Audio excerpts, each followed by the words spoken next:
Hi, and welcome to Win Win Women TV. My name is Patricia Stepler, and this is Your Inside Power, where we look at how you can change your life by utilizing the powers that you have inside of you. Today, I have a very special guest with me, Michelle Teague, who is a fellow Pennsylvanian, and she has over 15 years of experience as a speaker, a trainer, and a coach. And Michelle's conducted trainings and spoken internationally and from one coast of the United States to the other. She's given thousands of presentations on topics such as you can have it all, communicating with difficult people, which is always a challenge, and breaking through boundaries. Her accomplishments include speaking or presenting at various conferences and developing leadership training for new supervisors and managers. She volunteers with organizations such as American Cancer Society, Relay for Life, WICA, the Pittsburgh chapter of National Speakers Association, Scottsdale Business and Professional Women's Club. Michelle is the mother of 2 adult children. She lives in beautiful Mount Pleasant, Pennsylvania with her husband, Jim, and their lovely dog, Molly. Michelle, welcome to the show. I'm so glad to have you today as a guest. I am so happy to be here. Thank you for inviting me. Yes. So your specialty is in, speaking with people about goals, purpose, boundaries. What would you like to share? What are some nuggets of information that you've learned that can help our guests today? First and foremost, I would say you need to know what your core values are. That is going to be what matters to you most, because what I've found happens is people will set goals for themselves, or worse, somebody else will set a goal for them. And when it doesn't really line up with what their core values are and what matters to them most, even if they achieve that goal, they don't feel very satisfied. They don't feel like they've actually achieved something. And that's because it really doesn't matter to them to begin with. It's when those goals line up with what matters to us most. It's when those goals line up with what our core values are that they start to become significant for us. So what are some important core values that you see that people that are really successful seem to have? Well, a lot of people will tell me that their family is one of their top core values.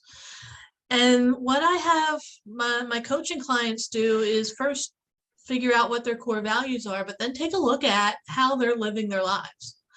And I'll ask them, are you actually living your life around these core values? So if you tell me that your family is important, and then you are only spending a few hours at home with your family every week, how is that living that core value of family? How is that living that in your life? How is that showing up in your life? And that's where people find that maybe what they're doing doesn't necessarily correspond to what is important to them. And that's when they need to make some changes. The reality is your life's going to be a whole lot happier. You're going to be a whole lot happier if you are living according to what matters most to you. Do you see that where when people are not living with the core values, that's where that frustration and stagnation kind of comes into their lives? Yes. I find that when they're not aligned with what matters most to them, that's when they're the most frustrated. That's when they'll reach a part in their life, like you said, where they're either stagnant, there isn't a whole lot of growth going on, or what happens just really doesn't seem to matter. They become very apathetic about what's going on around. Yeah, and they seem like they're a little hopeless. And that's something I see in people. They just have that hopelessness, like nothing's ever going to change. Exactly.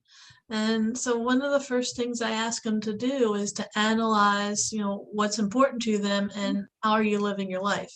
Because if how you're living your life doesn't line up with what is important to you, that's a lot of times that's what happens, is you will have that apathy, that just that almost that hopelessness that just comes along with it. Yeah. So Michelle, if somebody's not sure what their core values are, how do you help them to go about finding what's really important to them? Because, it seems like a lot of people never really take the time to figure out who they are and what is really important. And I imagine you see that also. So how do you take a person who's coming to you and is lacking for, a better word than, for what they really want to do and, where those values are? It's as simple as I've actually got cards that I use where we'll go through an exercise that each of those cards, and there's 48 of them, each of those cards will have a different value on there, and we'll figure out which resonates most with you, which do you feel the strongest about, and narrow it down to your top 5.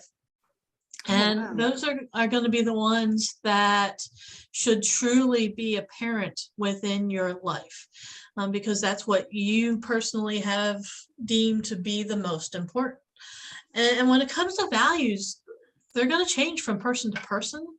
There are no good ones. There's no bad ones. It's what matters most to you and what you value.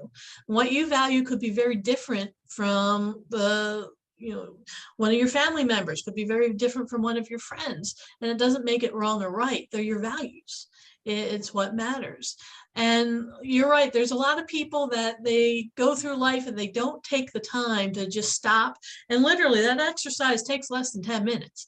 It doesn't take long for you to stop and figure out what truly is important to me. And once you figure that out, then what I ask people to do is take a look at the last 24 hours of your life. How have you lived out these values? How have they been a part of your life? And if you're telling me that this is what's important to you and you can't come up with examples of how you've lived that out, then I want you to truly start taking a look at what you are doing. Take a look at your calendar. What is it that you're scheduling in there that is taking the place of what you have decided is truly important for you? And can you start to incorporate more activities that will align with the values that you have? And that's one of the first things that I have my coaching clients do, is take a look, identify those core values, and then start to make sure that the time that they're spending, a good chunk of it lines up with those core values. So, Michelle, can values change? Oh, yeah. Okay. And what I've seen is it's not going to be a huge shift. Usually you're reprioritizing things that have been important to you to begin with, but usually it's because of some type of real significant life-changing type of event. For example, when you have children. When you become a mother or a father, you are now responsible for this tiny little person, and you weren't before. And now all of a sudden you find this shift in, oh my goodness, I need to, I've got somebody to take care of and who's going to be relying on me. So I need to start shifting some of my priorities to make sure that I am available to take care of this person. And that's what happens, is you will have major changes happen in your life. And that's when you could have a shift. Whereas before, maybe it wasn't as important for you to spend time with family, but now that you have a baby, it is. And so that's what happens throughout the course of your life, is you will have these events and they will cause people to stop and say, what is really important to me right now? Has it changed? And it's okay. It's okay for them to shift. It's okay, because you're reevaluating what's going on in your life at that moment. And sometimes you do need to make a shift here and there.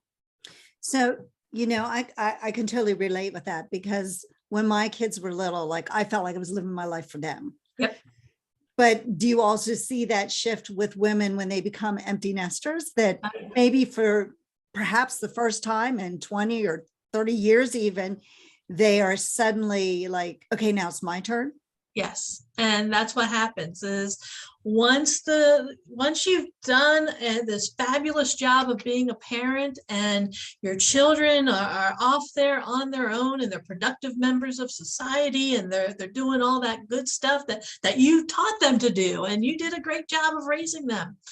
Now what I find a lot of parents are doing is they're taking a look at themselves and saying, all right, I've been helping to grow this person. I need to start helping to grow myself. And a lot of times that's what happens is they start to focus on self-growth and personal growth. And I think you should always have a little bit of that going on in your life. I understand how it can take a back seat, especially when children are younger and need more supervision and more help. But once they're out, and then you can focus on who you are and you can truly decide, hey, what do I want? What direction do I want to go in life now that it's just me that I'm looking out for? Yeah, and I've seen that a lot of my clients, their kids are gone, and now it's when I'm gone, but they've grown, they've flown the nest, they're out being successful, and now it is their time. And so they struggle because it may have been 20 or 30 years since they even thought about themselves. And so I see that. And, I also tend to see that other side, that when you talked about the personal development, I think that being involved in personal development, basically my entire adult life, that helped me to be a better mom. Yeah. And it helped me to understand, what was really important, what values I thought my kids needed, to have in their lives. I do understand that. And growth is not an option. We need to all be growing throughout our lives. Because if you're not growing, that means that you're withering away. That means that you're literally shrinking. Yes, we never stay stagnant or stay the same. It's always growth or disintegration, really. Exactly. And it's a choice that you have to make. There are a lot of people out there, and I used to see this when I was a trainer and I would go out and do a lot of different trainings. I would ask people, how many of you know somebody who they either graduated from high school or they graduated from college or they got that certificate or they got that license and then they said, all right, that's it. I don't need to learn anything new. And you'd see a bunch of hands grow up and then you'd ask them, what are those people doing? Has the world literally passed them by because they decided, they made the choice, I don't want to learn anymore. I don't want to grow anymore. And that's what happens in this day and age. Things move quickly and you have to make a conscious choice to want to learn and grow, because otherwise, like I said, you're going to stagnate, you're going to start to wither, and you're not going to be in a happy place. So, with that in mind, Michelle, one thing I kind of use as an analogy as people have these goals or these big ideas that they want to do, and they graduate from high school or college and they're going to go do this, that, and the other thing, and then they hit that wall. And that wall, they can't get through, or they, have that fear or, worry about it. And so then they bounce off that wall and go back to where they were. And then maybe a little bit later, they'll try it again, but then they hit another wall or another roadblock gets in their way. And they don't understand that sometimes that's just a test to see how much you want to have that goal. So once that person has those values, how do you help them to accomplish the goal and the purpose that they may have in their lives, and to really, push through and, get through that wall or those obstacles that get in their way? It's a process. And the first step is identifying what your values are. The second one is identifying what's your purpose. Why are you here? What is it that you are here to do? And that purpose will definitely align with what your goals are, with what your values are.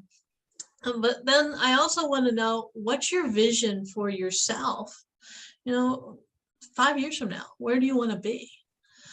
And when you're living your purpose and you're living those values, you should be able to look down the road into the future and see, this is where I want to go. This is what I want to have. This is what I want to be. This is what I want to do. And so we write that out, we figure out what your vision is for your own future, and then we set the goals based on that vision that you have, because the goals are your stepping stone to get there. Your goals are your vehicle to move you from where you are now to that point in the future. And we make sure that they're going to line up with what your core values are. The cool part is you're going to be excited about them because A, you're setting them for yourself, and B, they align with where you want to be and what you want to do and where you want to go. And it's going to help motivate you to achieve those goals because it's moving you that much closer to that vision that you have for yourself. And a lot of people will think, oh, well, 5 years from now, I want to have, a certain amount of money. I want to have $1 million in the bank account, and I want to have that beach house, and I want to, retire, or fill in the blank.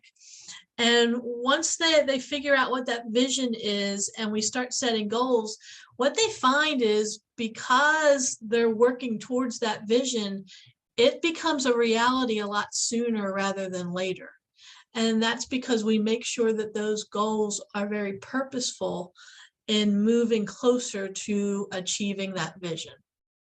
I think a lot of times people don't realize that it's that constant looking at the goal, the constant visualizing it, that really makes it happen, because you have to get that belief.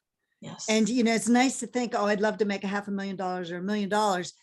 But so often we're not the person we need to be in order to achieve that. And so we don't have that belief in ourselves, and it just is a wish or a dream, and it never really comes to happen. So how do you help people to, change who they are so that they really see themselves believing that they can accomplish their goal? Well, one of those obstacles that you were talking about is an obstacle of not feeling worthy of what it is that you want or who it is that you are. And that's one of the mental obstacles that people have to overcome. The reality is you're here for a reason. Whether you're a spiritual person and you believe in God, or you believe in the universe as a whole working towards you, you're here for a reason. You are here to accomplish a set purpose.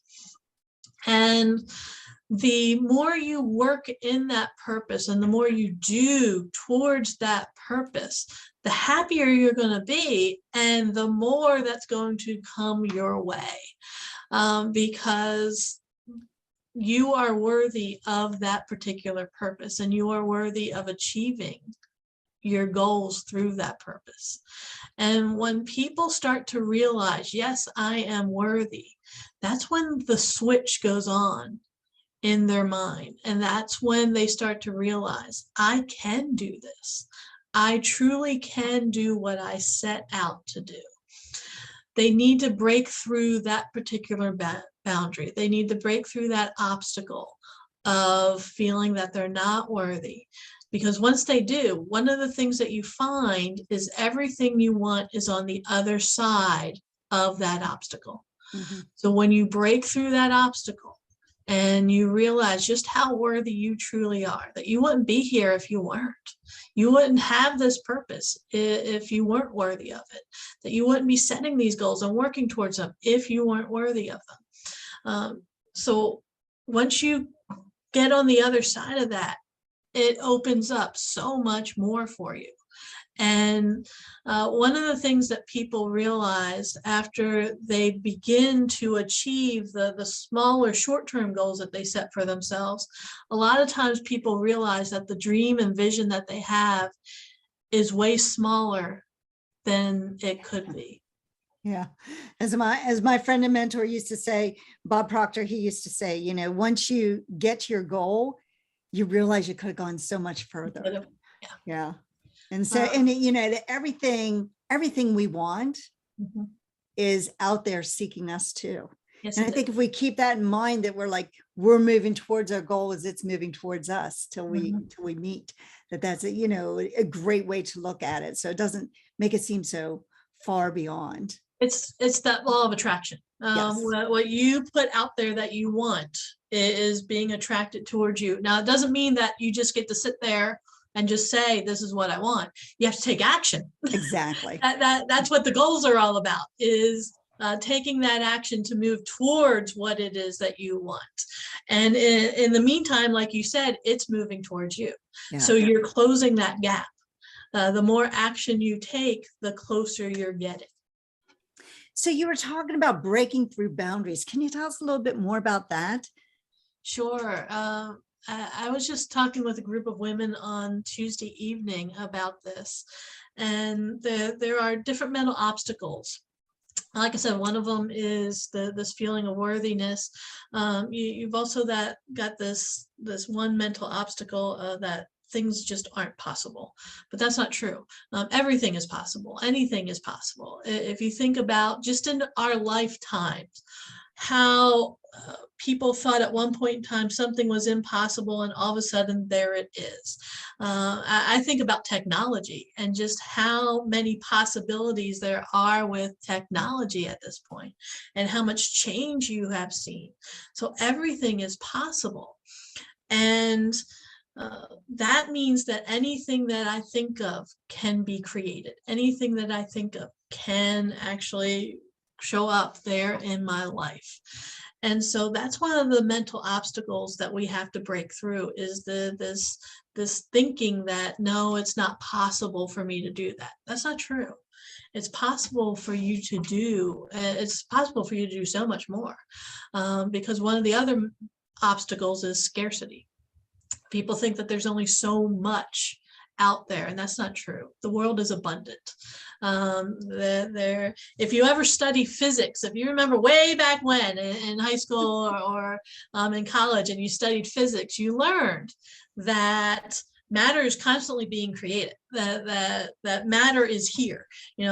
Things aren't necessarily created or destroyed. It's all here, and there's an abundance of it. It's just rearranging from one form to another. And what you think of and what you want, it's out there. I had once spoken with a group of bakers, and I told them, I said, people have a scarcity mindset. So they all go around thinking that there's only 8-inch pie plates. I said, you're a baker, you realize they make 9-inch pie plates and 10-inch pie plates, and you can keep growing that pie. And it's the same with everything else out there. Our world is abundant. And once you break through that scarcity mindset, that there's only so many customers, there's only so much money, there's only so many people out there that I'll be able to be around. Once you break through that and you realize, no, there's more than enough, that's when life becomes so much better for you. When you're saying about, changes, Mm-hmm. my one grandfather was born in 1897, Mm-hmm. and he lived to be 95 years old. And he was in science, so he was a science teacher, and he just thought he had lived in the greatest time because of all the changes and all the inventions that he saw in his lifetime. And I often think of him, and what would he be thinking now? I mean, it's just, everything's becoming so rapid. In fact, Darren Hardy says that, it's like 100 years is condensed into about 1 year now. And I mean, things are just changing so rapidly, and we really have to keep up with those changes. So how do you help people to keep moving forward, even when things are changing so much, it becomes a challenge also. Well, and you're right, things are changing a lot. And for some people, that gets overwhelming. They're just like, oh, there's too much change going on in the world and in their lives. And I understand, because with the internet, think about social media, you're constantly bombarded by information. So one of the things that I strongly suggest is, you're in control of how you spend your time. So that means you're in control of how much time you're in front of a television, how much time you're in front of a computer, how much time you're in front of your phone. They actually have on and off switches, believe it or not. You can turn them off, and you can control how much information you are being exposed to at any given time. When the world starts to feel overwhelming to you, that's when it's time for you to push the technology aside. Just sit down someplace calm and relaxing and spend, 15, 30 minutes just decompressing from all of the messages that are coming to you, and just, do some deep breathing exercises, do a little bit of meditation. If you want to stretch and do some yoga, that's good too. If you're somebody who is religious and wants to do some prayer, that's a good thing too. But sometimes you just got to step away from it all so that you can recenter and you can clear your mind and you can get to some place that's peaceful and calm, where you can listen to what's going on inside, because there's a lot going on inside that you need to listen to. And you can just exhale and feel the worries of the world starting to slip away. And it's not as overwhelming for you at that point. And I think you made a really good point there, Michelle, that we are in control. We are. And if we're not in control, we have to learn how to shift that, because we can't allow the world to control us. Mm-hmm. And that's what so many people are doing. And they're allowing, themselves to be a plaything for the world. Yeah, and, we have to learn to control and realize that, we can take that power. Well, you control your time. And if you don't, your time will control you. Exactly. And it's the same with people in your lives. If you don't decide what your priorities are and what you're going to work on, other people will do that for you. They're more than happy to do it for you.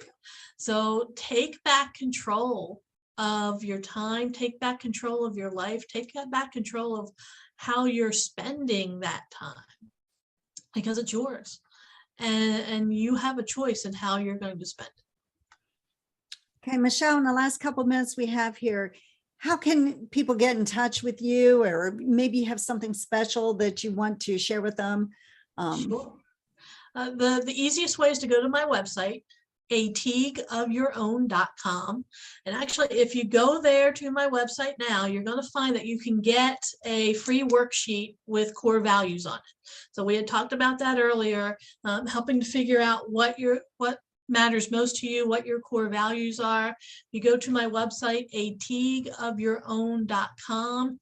You will find that there is indeed a core values worksheet there.